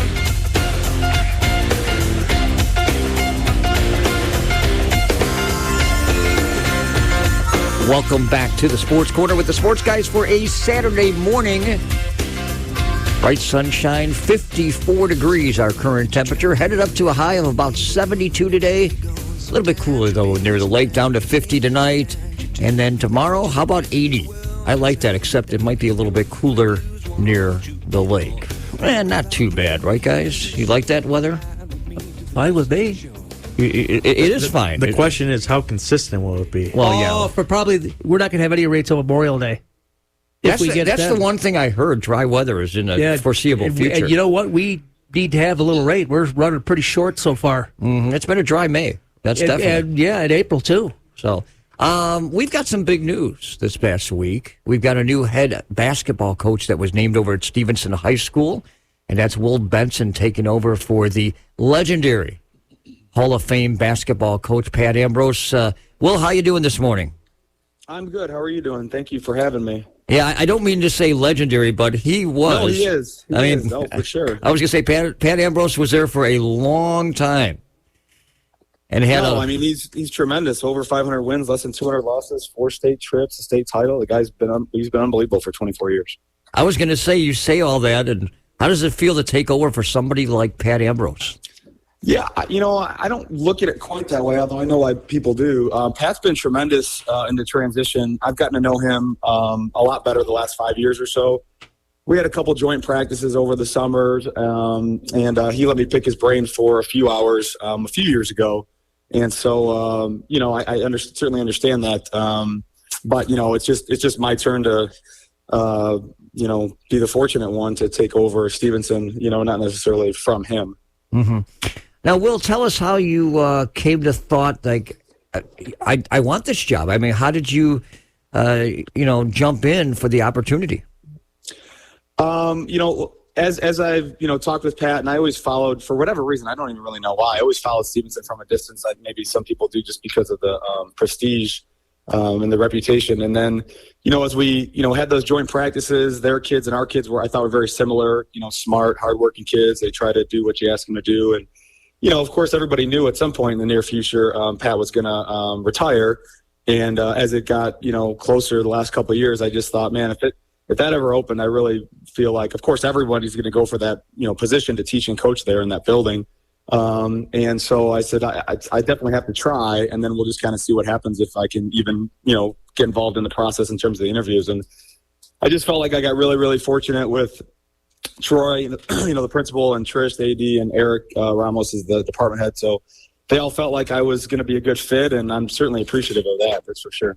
Mm-hmm. I don't know how many applicants were for this job. Did you have any clue? Did you hear anything about that? Because I'm sure I it had to be in the hundreds. I did not hear the total number. Oh yeah, I'm sure. I mean, I didn't hear about the total. I didn't ask, but yeah, I can't imagine how many. Mm-hmm. Now, give us a little past. Where are you from, actually? So I'm from Crystal Lake. I went to Crystal Lake South back in the day. Graduated 2001, and I played 2 years of basketball at University of Dubuque. And I really liked it there, small school in Iowa, but we were going on our third head coach in 3 years. So at that point, I just didn't want to rebuild again and start over for the third year in a row. So I actually transferred to NIU, and I started coaching all year round. I got more involved with coaching through Marty Dello, actually, when he was hired at Barrington. He was my high school coach my senior year, and then I kind of helped him out of the summer and feeder programs there, and then a little bit of AAU stuff. And my first teaching job was at Harvard High School. Taught there for 6 years and learned from some tremendous people there. Small school, but felt like I really, really learned a ton. I mean, there's a head football coach, head wrestling coach there, Tim Hack, who's in the Hall of Fame for both. And I felt like in 6 years, I felt like I had like a 25-year coaching clinic, just administratively and program-wise. Obviously, the sports are different, but I coached football for him, and I coached under, Jim Hinkle for a year at Jacobs, and he was in the Hall of Fame, and John Hart, football by us at Huntley, he's in the Hall of Fame. So I've been around some very, very good people and learned a lot from a lot of different people in multiple sports, actually. Well, you mentioned some great names there, Marty Dello, Jim Hinkle. I know these guys. I covered them all these years, believe it or not, for the newspaper and also in broadcasting. How did you end up at Huntley, though? So we moved into the Huntley district. I live in Lake in the Hills, my wife and 3 kids. And so we actually were very fond of the district as parents first. And, living in the district, quite a few people lived in the district and taught and coached when I was at Harvard. So I was like, man, that would be really cool if the Huntley position opened. Of course, at that time, Marty Manning had it rolling. and did a great job. And so I just said, if that position ever opened, I would certainly go for it. And so, again, it was one of those things where the timing worked out, and I was very fortunate and got involved there. And I've been there for 9 years, and it's been great. I mean, the people there are great. I'm certainly going to miss the kids and the people the most. So that's kind of how I ended up there. And so then I was, like I said, my wife and I lived in the district, and then, we thought it'd be a great school district to be a part of as a teacher and coach too. I think Huntley is one of the biggest schools in the Fox Valley Conference these days, isn't it? Like 3,500? It is, yeah. We've dipped a little. We're right at 3,000. It is the biggest in the conference, yep. Mm-hmm. Now, let me ask you this, because you coached all these years in the Fox Valley Conference, and the Fox Valley Conference basketball might be a bit different than the North Suburban Conference. What do you know about this North Suburban Conference compared to the Fox Valley? Truthfully, not a ton. I'm kind of learning it, the last couple of weeks as I've sat down one-on-one. I met with a lot of Pat's staff, and I think most of them are going to stick around, which is awesome. I tell you what I learned. I learned that Libertyville's our rival, apparently. I learned that pretty quickly. I didn't know that till I was at Stevenson the other day meeting a bunch of people in our physical welfare department, and so that name got brought up a couple times. Actually, the Libertyville coach reached out to me the other day. Very, very nice welcoming me. So, I think we're going to try to sit down here at some point this summer, and he's going to let me pick his brain a little bit. So, yeah, not a ton, honestly. I've heard I've heard about a couple of the gyms in the league, obviously, Waukegan and places like that are terrific. But it is going to be a learning curve, no question. That's why I'm happy that a lot of Pat's assistants are going to stick around, so I have people to lean on. Will, I hate to tell you something. I know Libertyville is a rival of Stevenson, but there are a few other schools that are going to be considered rivals with you, too. I hate to say, you're going to find out that Mundelein, Lake Zurich, Warren, Zion, all these schools that are in the North Suburban, they're all rivals. They're all friendly rivals. You're going to find out each and every game that they are great competition between one another. Yeah. I mean, like I said, I've followed the scores, but I don't know them intimately. Obviously, you know better than me even at this point. So I'm looking forward to that. I think it's going to be great. I had a lot of good relations with coaches in the Fox Valley too. I think the coaches in general, we all have, even though we're in different schools, we all have similar challenges trying to get the best out of kids. And so I think that there's a really nice coaching fraternity. And so I'm excited to kind of expand some of the relationships that I already have in other leagues and other coaches around the area. I'm excited to get to know some of these guys too. Coach, good morning. And this is Carson.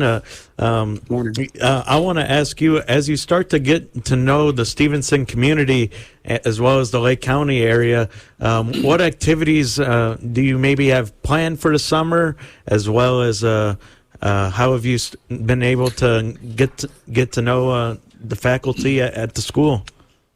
Yeah, everybody. So in terms of the summer schedule, we're actually going to go to Geneva for Summer League. There just weren't a lot of other options. I've taken Huntley to Geneva. I know it's a little bit of a drive, so we're going to figure out how we're going to help the kids save some gas money. I may drive them a few times. It's only 6 trips, but we may drive them a few times to save some gas. But we're going to go there. We are going to Romeoville for the live event. We are going to Ridgewood. I thought we were going to be in Riverside Brookfield. That was kind of the plan, and that kind of fell through. So we have a couple of nights we're going to Warren.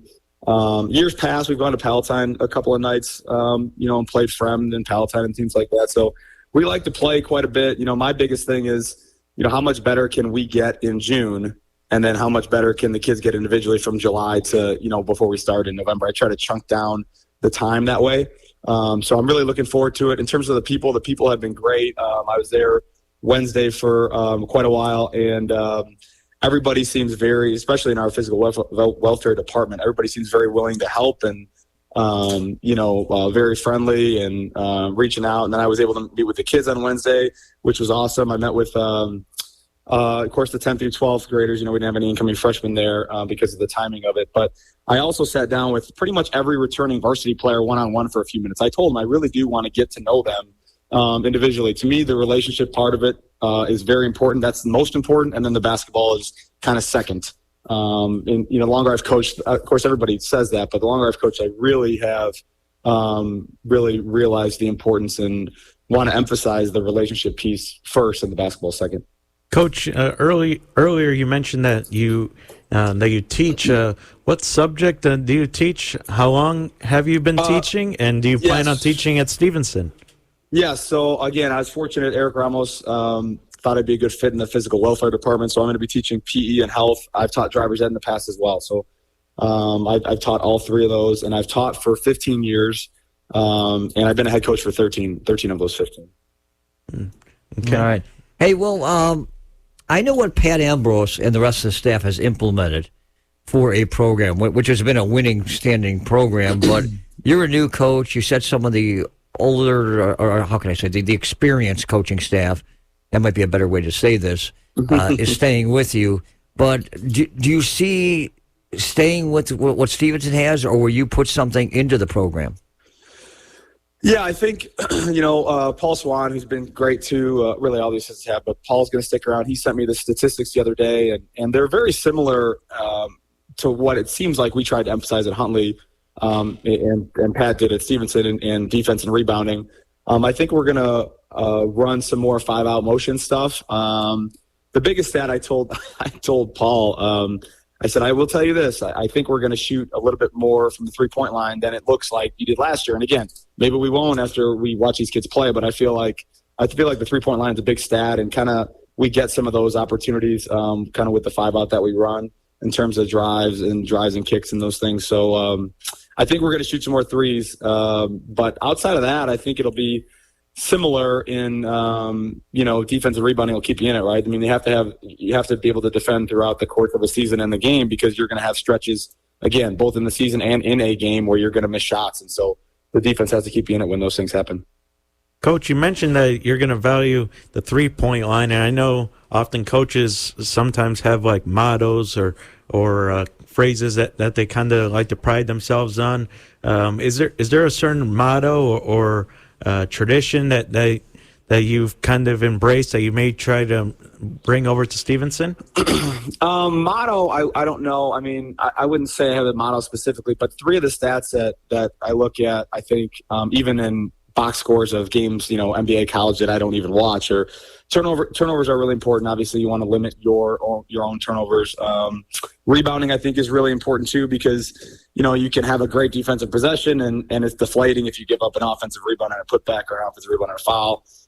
So limiting teams to one opportunity is super important. And then I think the three-point line is big too. I mean, it is rare. That does happen, but it is rare that usually the team that makes more threes, I feel like, has a great chance to win. And Stevenson did defend the three-point line very well last year, so that's certainly something that we want to continue with. But those are the three stats I would say. Being a great teammate. I talked to the kids the other day. Relationships are really important. Open and honest communication to us is really important. Of course, we're going to work hard and then be process-oriented. We talked about being process-oriented, which I think a lot of people talk about, but I think it's harder to coach that way when you don't love the outcome. You know what I mean? So if you can be process-oriented and just focus on what will make you successful, I think the end results will take care of itself. So if I had to pick a model, that would probably be it. Focus on the process and the end results will take care of itself. All right. Well, we're not going to put anything more on your agenda here. We don't want you to pick a spot in the North Suburban Conference because you don't know yet. You're just starting. So we'll just say, hey, you're going to be in the mix of the race. We know that. And when the basketball season comes around, we'll be out at the games. We'll have a chance to talk to you even further. Yeah, that'd be great. So that'd be great. He's going to be excited to see that big gym of Stevenson's be at full capacity, rocking for a North Suburban game. Oh, yeah. The facilities are unbelievable. Yeah, the facilities are unbelievable. Yeah, just wait till you see the games against Libertyville, Warren, Lake Forest. I didn't mention them, of course. Every game that you match up with the North Suburban, it's going to be good. Yeah, I'm really excited to get going here. We start on with camp here in a couple weeks, so definitely ready to get going. All right. Well, thanks a lot for coming on. Congratulations for getting the job and taking over for Pat Ambrose. The Will Benson era has now begun. Thank you very much. Anytime. All right. We'll talk to you again soon. Thanks a lot, Will. All right. Have a good weekend. All right. Will Benson. How about that? I think he's ready to jump in. It's not an easy job to fill here. It sounds like he's starting to get to know the conference and area more and more. It sounds like from the internal at the school. So I think he knows how competitive this area is, but he seems up for the challenge. Well, I'll tell you one thing. It sounds like to me this was a good pick. I'm sure based on how many applicants they had, and I think it had to be in the hundreds at least. Oh, without a doubt. For a Stevenson position. I mean, Pat Ambrose built a mountain. You know that. I mean, he had a winning season every year. He had players that went through Stevenson High School. Jalen Brunson, for that matter. Remember when we talked to Pat Ambrose a few weeks ago, he talked about, he was just a kid, now he's a man, and look what he's doing with the New York Knicks now. And I think it's a smart move that he came from Huntley to Stevenson, because let's say if you brought in a coach that is 1A or 2A from maybe southern parts of Illinois, some people might be intimidated by the high enrollment and getting to know all that many players in the community. But I think going from like 3,000 to 4,000, he kind of knows that sort of school. So I think he seems very slowly easing into comfortability at Stevenson. So. Well, it sounds good to me. We'll keep an eye on Stevenson basketball because you get to the summer session, summer basketball. That's not into the season, but that means a lot for a lot of these basketball coaches and players as they look at summer basketball and look towards the next school year. So let's talk about this past spring. We got a lot of sports still going on. It seems strange. I'm going to go from basketball to one of Bruce's favorite sports, bass fishing. No, it's We're going to reel this in. No, because this is the state weekend, believe it or not. Oh, well, it's not my... You can't say it's one of my favorite sports, considering you probably haven't fished. Well, I wish we had Dale Bauman around, but he said he couldn't Carson, make the trip. how old are you? 23. Yeah, I haven't fished it way over that. Jeez. So, anyhow, this is the 14th year of the Bass Fishing State Tournament. They're down at Carlisle Lake, which is downstate. And Friday's results kind of strange. We don't have any of our area boats that are in the top 5 even, to be honest. I don't know if fishing is a little bit different with the way the weather is. It's been a little cooler. Who knows? But Petersburg, I don't know where this is in the state of Illinois. Go look it up if you can, Carson. Petersburg is leading with 13 pounds and 5 ounces. That is the top school right now. Is that a fish or total fish? No, total. They had Total 5 fish they caught. You can have up to 6 that you can bring in. Okay, in so the 8 what hours was the that you're out total? there. 13 pounds, 5 ounces. With 5 fish? Yeah, right? 5 fish. Okay, so you're somebody had the biggest fish that somebody caught was 6 pounds. Wow. Petersburg is pretty close to Peoria and Springfield area. All right. Central part Wait, of the state. whoa, pretty close to Peoria and Springfield. There are it's right. It's dead center, sort of. Dead like center, okay. in between. Because those two are like 100 miles apart. Yeah. Wheaton Warrenville South was second, and Christopher was third. Another town, I don't know where is Christopher, but by the way, one of Stevenson's boats is in 18th place. 64 boats that are involved in the state tournament, and they're off again now. They go off at 9 o'clock, and they'll be out there until 3 o'clock this afternoon. I think it's 9 to 3, somewhere in that range for the final day. Okay.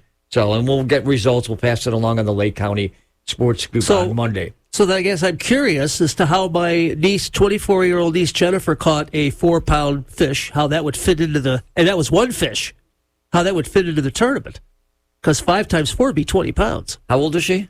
24. She's too old for the tournament, sorry. Well, I'm just saying how we should compare. I understand that, but she caught a great big fish. Yeah, I understand that. I got that. I got and by the way, that was the biggest fish anybody caught all day. Mm-hmm. Yeah. Christopher, by the way, is near the Centralia sort of area. Oh, way south. Yeah, it's pretty close to the... Centralia, wow, that's near what they call Little You got to understand, Egypt. this is a big state, and some of these towns we've never heard of. Listen, I traveled from Chicago to Carbondale was 5 hours and 20 minutes, and there were places that where a lot of people were going more than 65. Mm-hmm. All right, let's keep going through these state championships. Boys gymnastics finished up last weekend. Lake Park was your state champion, 162.95. Stevenson took 5th at 150.8. Hersey's Nate Marbury ended up winning the all-around title with a 56.2. Thor Mace, 6th place with a 51.9. From our local area, individual finals, Braden Katz of Mundelein, 3rd on the ring. Stevenson's Elliot Haskell, 4th on the vault. And Mace took 5th on the high bar. Girls badminton, state meet last weekend at DeKalb. I think we have a dynasty here. Stevenson won the North Suburban Conference. They won the sectional. They followed it up with back-to-back state championships. And it's the 4th title in over the 6 years.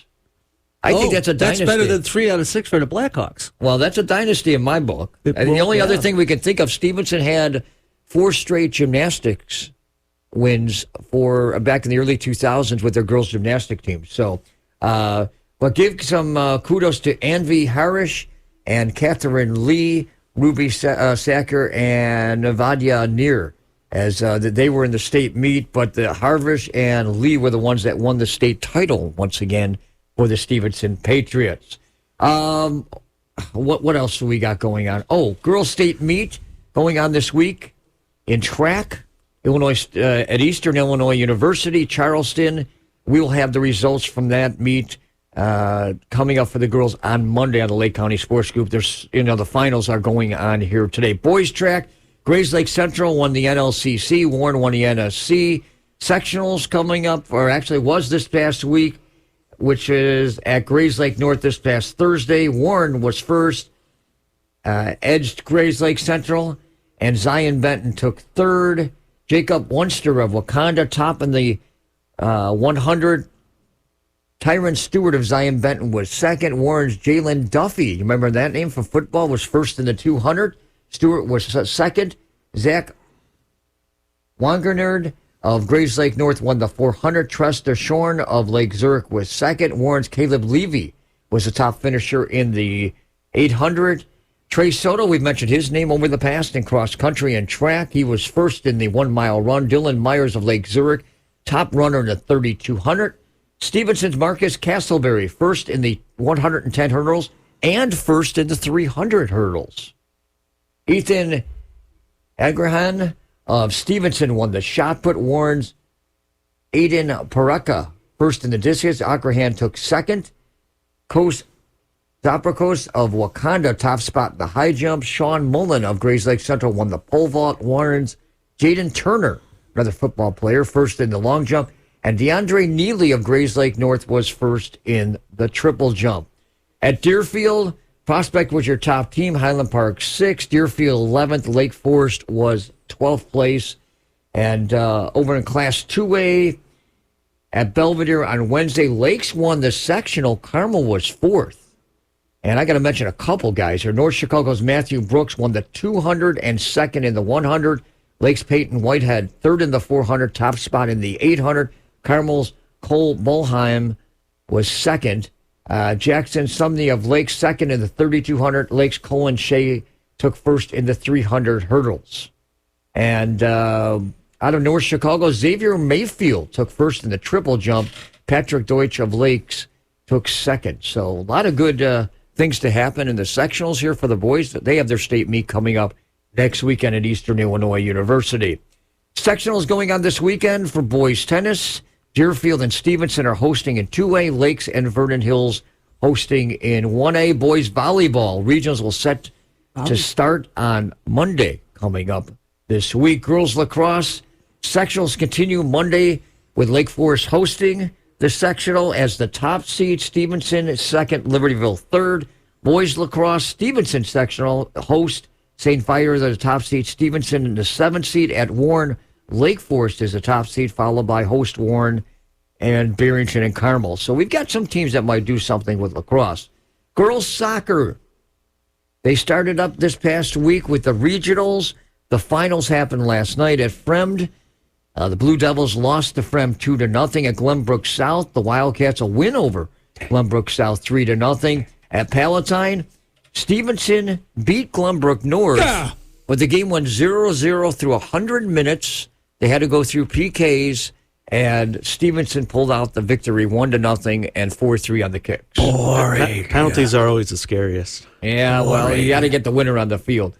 Rockford Guilford, Lake Zurich won that regional, 7-1 winners over host Guilford. Class 2A Carmel defeated Vernon Hills 1-0. Lakes lost to St. Vitus 2-1. Lake Forest got by Grays Lake Central 2-1. And at Ridgewood Deerfield, a shot past Grays Lake North 5-2. The sectional semifinals coming up on Tuesday at Glenbrook North for 3A and at Deerfield. Who are they playing for 2A? Who's Glenbrook North playing for 3A? Glenbrook North is out. They got beat. Oh, so why are they holding it at Glenbrook North? That was the regional final. Oh, okay. Because you can host without being a current participant. Okay. The hosts are predetermined. Yes, predetermined. Okay. Thank you very much. Thank you. Boys baseball, the seeds are out. The games will begin for the playoffs coming up this next week. Libertyville and Stevenson, by the way, ended up being co-champs in the North Suburban Conference. They played each other this week. Stevenson took game one of that matchup.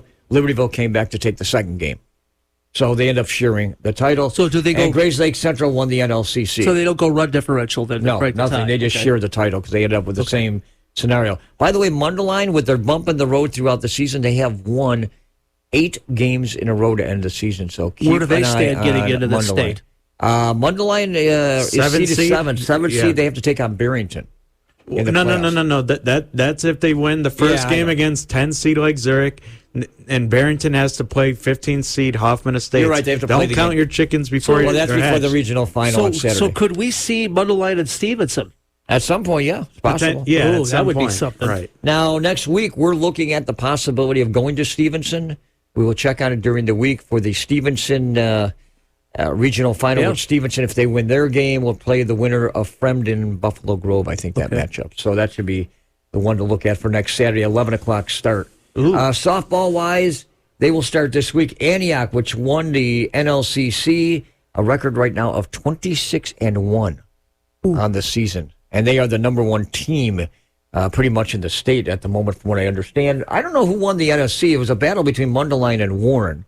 So I don't know if they ended up sharing the title or one of those teams were able to beat one another. We're going to iron that out on Monday, believe it or not, if we can do that. That sound fair enough, Carson?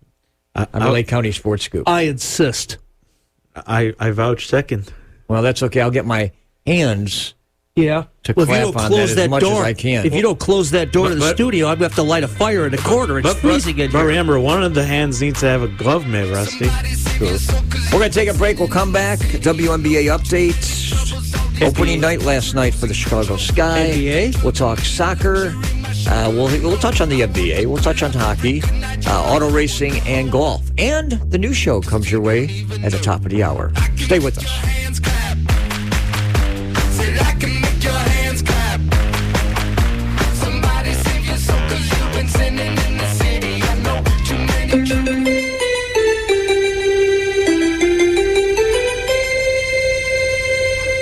You're listening to 98.3 FM, WRLR LP, Round Lake, Illinois. Rapid Print Shop in Haynesville reminds us, give blood at least once in your life, if not several times a year.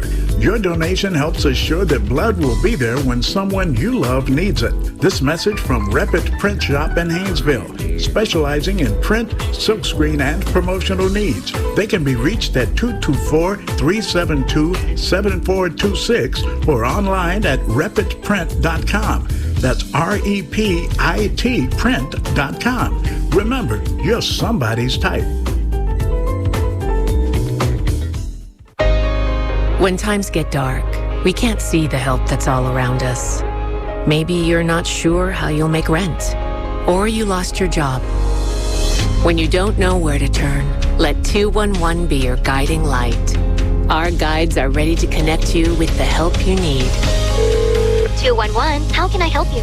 Call or visit 211.org. 211. Get connected. Get help. A message from United Way and the Ad Council. All right, folks, let's get started. Parents, thanks for coming.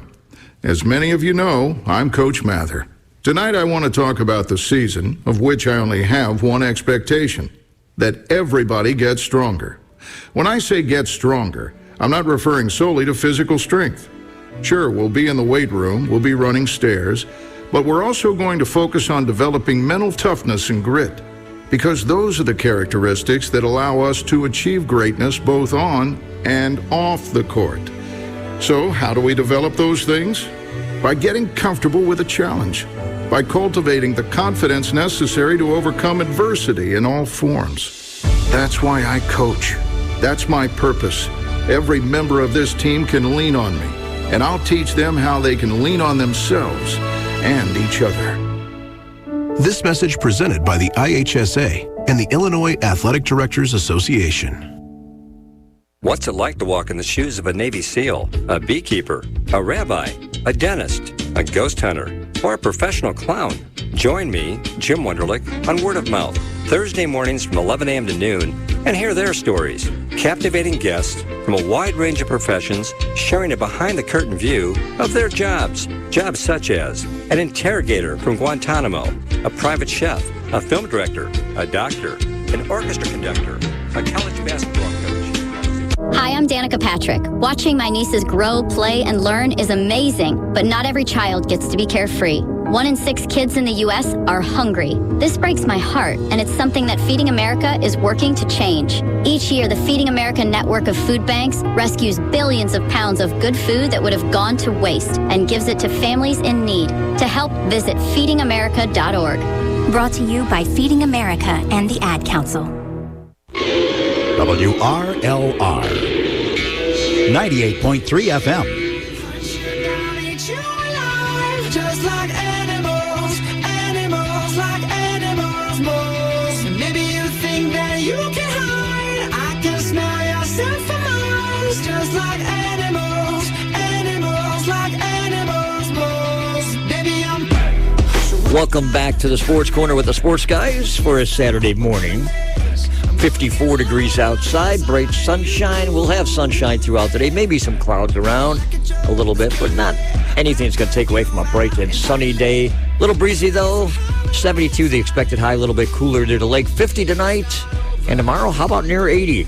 In fact, I'm pushing the 80, but a little bit cooler near the lake. 80s during the week, depending on the wind off the lake. We may see a 90 sometime before Memorial Day, believe it or not. Hey, WNBA last night. How about the opening night for the Chicago Sky? They got a win over the Minnesota Lynx, 77-66. I thought it was a nice victory. Good win to open up the season. Different crew, different players out there, and they were able to come away with the victory. I kind of put it on briefly, and I'm like, oh, this is a different-looking team here. This is not the team we're used to in the past, and maybe this team might surprise us a little bit here. But they have won openers over the last few years, and they've also been able to beat the Minnesota Lynx the last 4 times they played them. Yeah, Rusty, you mentioned about the Chicago Sky. Luckily, what was it, last week? I had the opportunity, thanks to you, to participate and hear from Coach Wade and some of the Sky players. And it seems like a lot of the leadership role is starting to fall on Kalia Cooper, who was a part of the championship team and was... her main dominant specialty was rebounding, cleaning up the board. She was the leading rebounder last year, and there's been some transactions with some of the newcomer players, if you will, cuts and such. So, but I feel like the consensus with both Coach Wade and Coach Cooper, and Kalia Cooper, is that it's a slow process. They're not in a rush. They want to see how the playing style meshes with. In terms of chemistry, and they're also playing with a chip on their shoulder too, because a lot of those players said we see what the media predicted about us being a 10 out of 12, and they want to prove people wrong, but they're not letting that eat them up either. So they're not in a rush, but to be back on top, it seems like they're confident that they have a plan to get back to it. All right. By the way, they will be in Phoenix tomorrow to take on the Mercury with Brittany Griner, who opened up last night, her first game. So we'll see how will they do. That game was going to be in the afternoon, starting at 3 o'clock our time. It'll be 1 o'clock out in L.A. at the Footprint Center. Do we know if there's any television that we can watch it? Game will be on ESPN. Oh. And that was another point that Coach Wade mentioned briefly, that in order for him to see the rise in women's basketball, he referenced college basketball, how successful they were in this past year. To quote Coach Wade, if you put it on TV, people will come. People watch TV, and you need more exposure. So I think the more you put it on TV, I think slowly and progressively popularity will come. Yeah, but your problem with that is you got to have the advertisers that want to do it. That's true. I agree. That's what you should be working on the advertisers. Hey, right. We could create this for you. What do you say? Mm-hmm. Yeah, you're right. You need a foundation of advertisers. See, a lot of people don't understand the money. The basis of money comes from advertising. Right. It's like any other. It's like Twitter or whatever you want to call it. If they don't get enough advertising money, they can't produce the product that you want them to produce. It's kind of one hand feeds the other. Right. And that's why the WNBA doesn't pay as much to their players as the men do, because they don't have the kind of money that they can do it with. That's the thing. It's got nothing to do with being women or men. If they had the same money, they would deserve to get paid the same. I agree. All right. Chicago Red Stars had a loss last week to Gotham City FC on the road 2-1. They are on the road this week. They're out in Portland. Going to be a tough task for them. They are struggling right now finding the back of the net. Chris Petrocelli, the coach, had said that we've got to be more assertive. We got to find ways to score. They've been struggling as of this point with only one win on the season. The Chicago Fire, on the other hand, with their change in coaching, last week got another big win over St. Louis after they won the U.S. Open Cup. A week ago Tuesday, they won Saturday 1-0 on that noon game, which I had to fly out of here to get to Soldier Field, and I made it.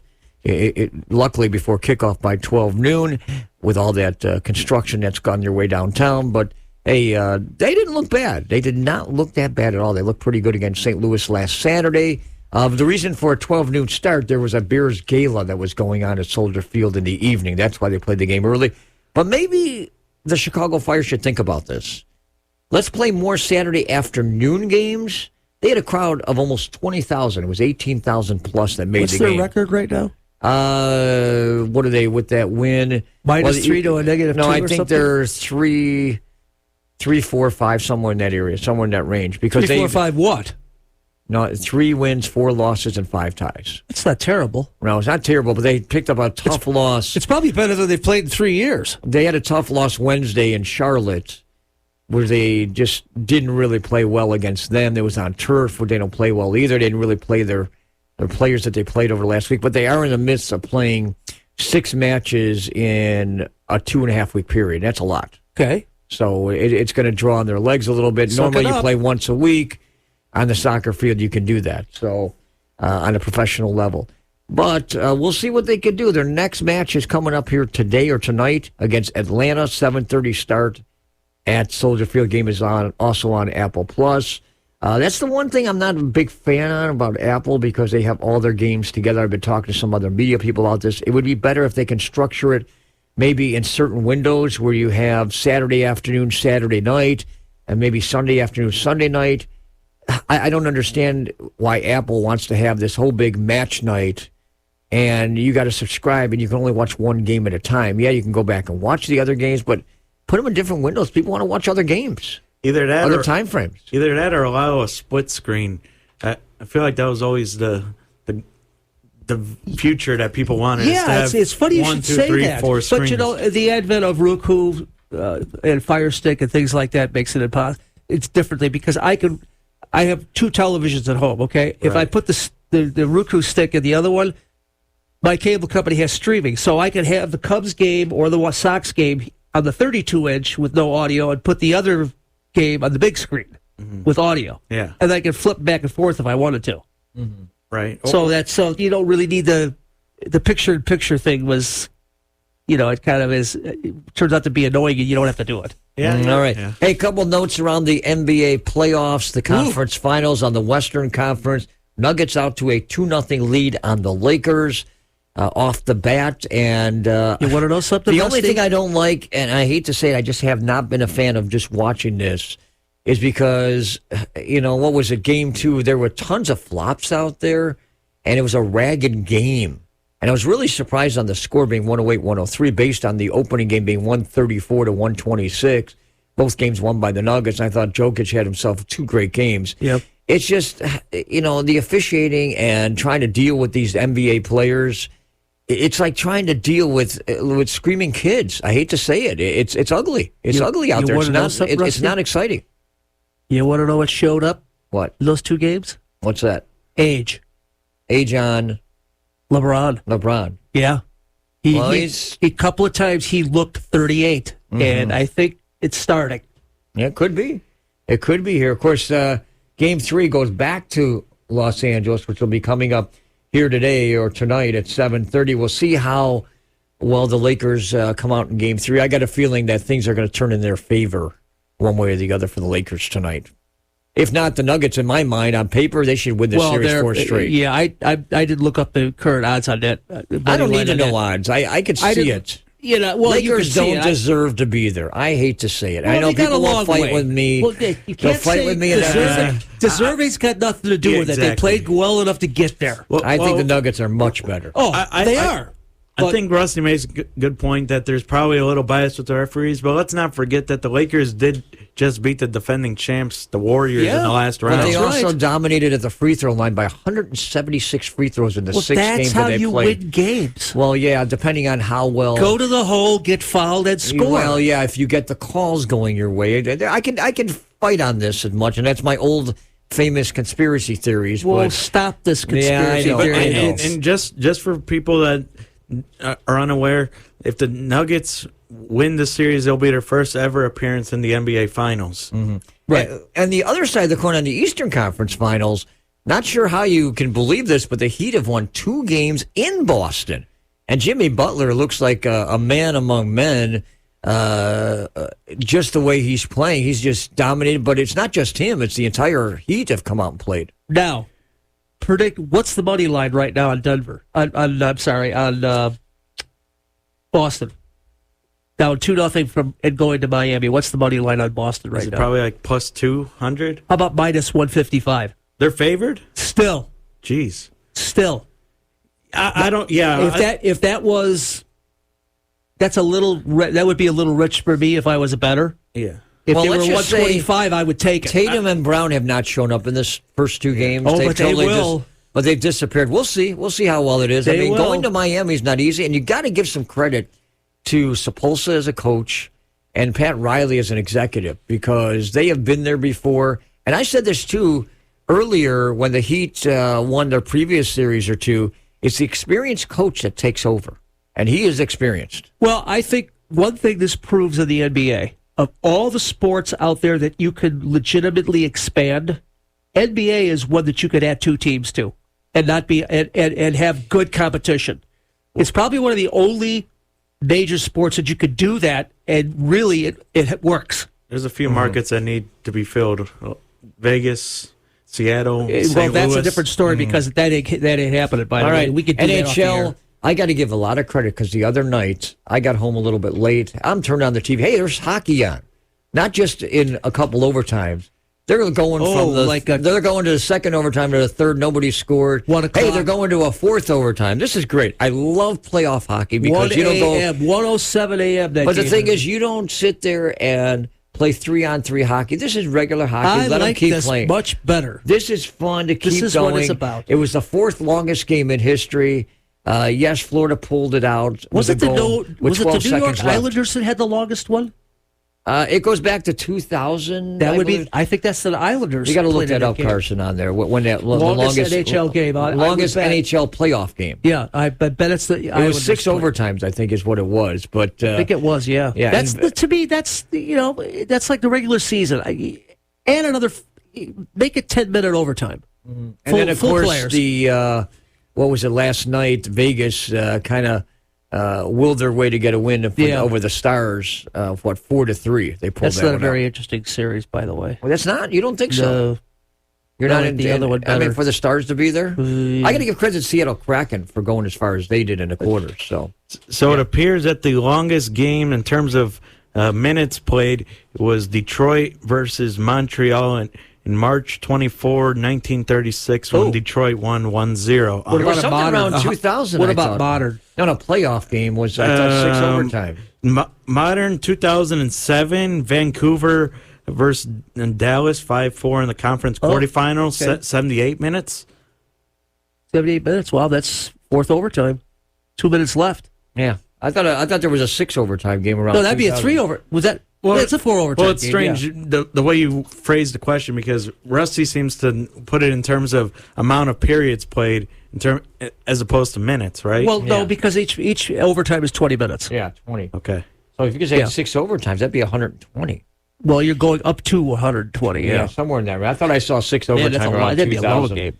Somewhere in that range there. So, Let's go to auto racing. Yeah, here we go. We got to get through the boogity. Let's fly around the track really fast. And William Byron took full advantage on a late on-track incident between Ross Chastain and Kyle Larson to triumph in Sunday's Goodyear 400 at Darlington Raceway and become the first three-time winner of the NASCAR Cup this series. For Byron, the victory was sweet redemption for last year's spring race at the Lady in the Black, where Joey Logano bump and run denied Byron's first victory at the fabled Speedway.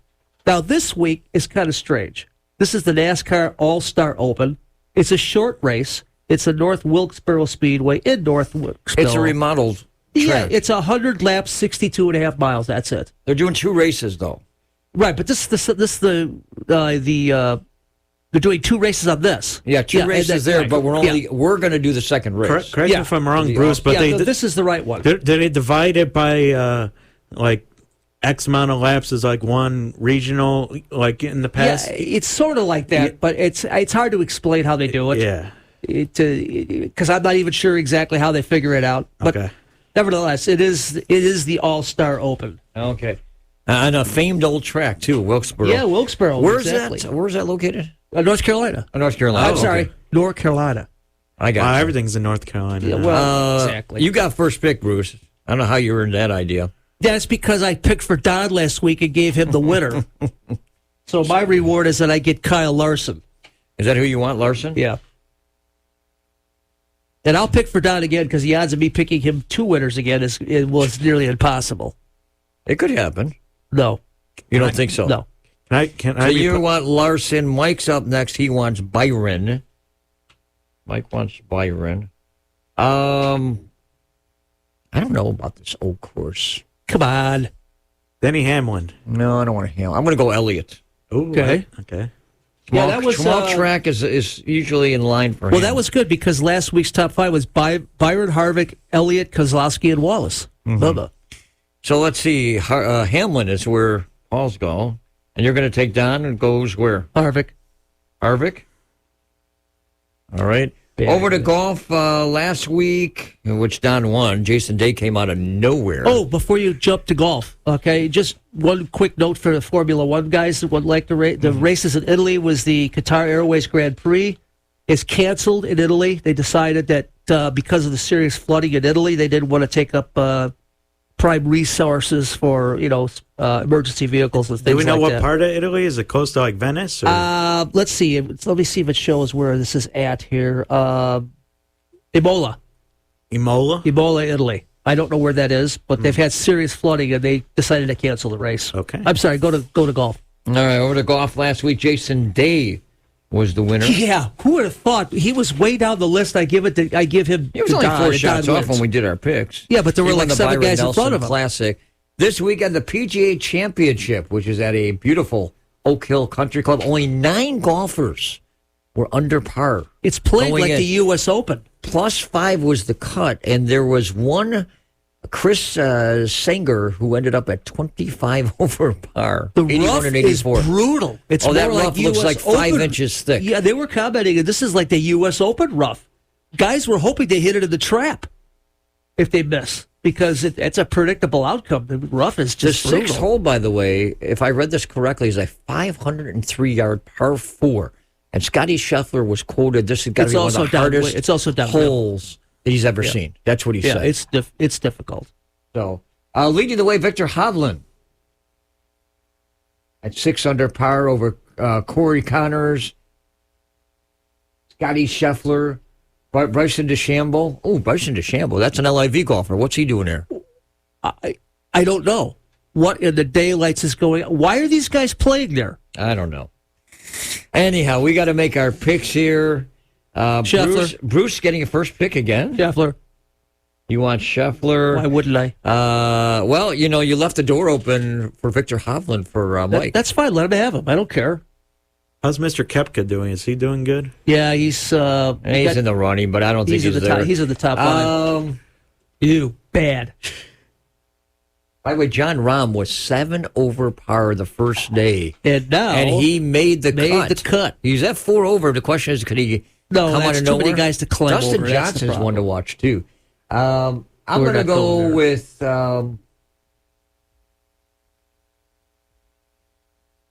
Dun, dun, dun. I'll go with Connors, I guess. See if I can do anything with that. Paul wants, let's see, on his list, Hovland, Scheffler, Connors, Sue.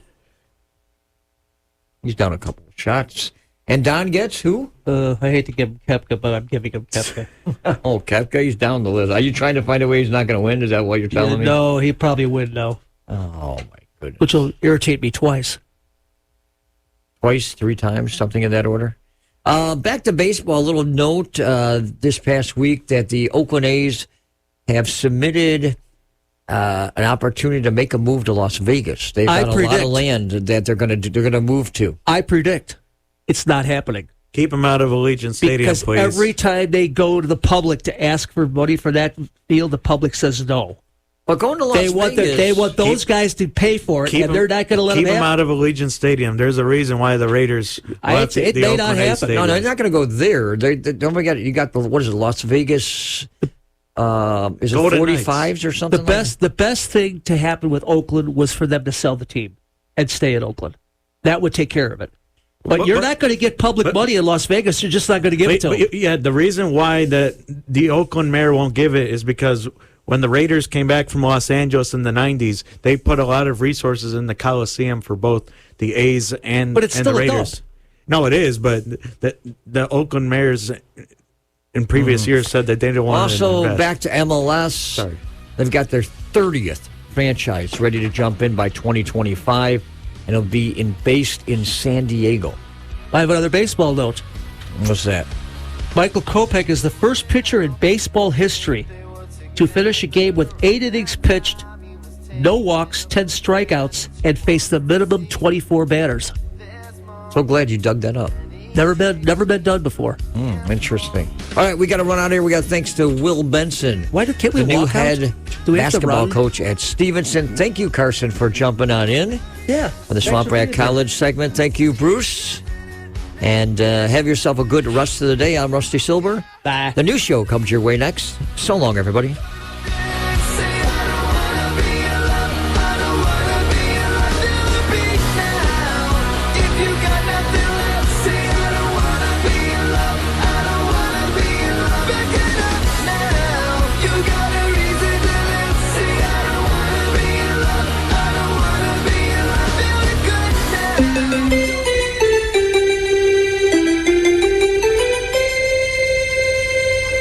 You're listening to 98.3 FM, WRLR LP, Round Lake, Illinois.